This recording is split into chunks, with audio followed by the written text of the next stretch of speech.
What in the world is up mga kalaman? So let me take you back to what happened yesterday. It was the start of the week, start of the day, breakfast. Pasensya na umusok.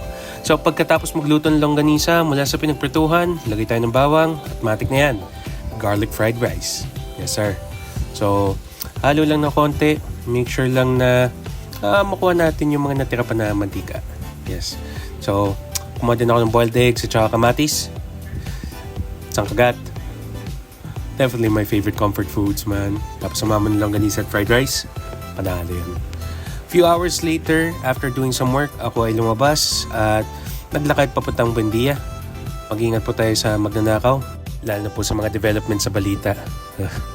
Traffic situation was pretty so-so.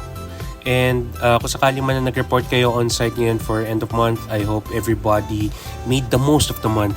And kung sakali man, I hope you got to your destination safe. So, konti na lang, sweldo na. At kung sakali man nakakuha kayo, treat yourself. Alright, so tonight I did back, and dito makikita nyo lang, I did pretty much a top set na using straps. So dito kasi I was focusing lang on just moving weight.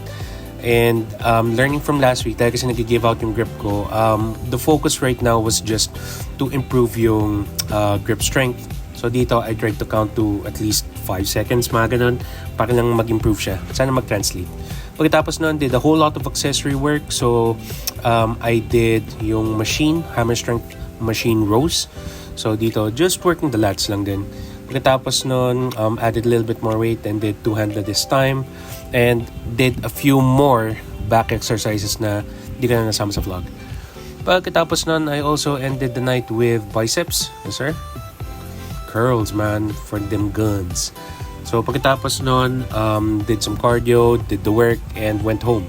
And for dinner, day 2 na lechon sinigang. Yes sir, sa panahong nagtitipid, sa ulam na niluto, kakapit. Panalo yun. Follow for more.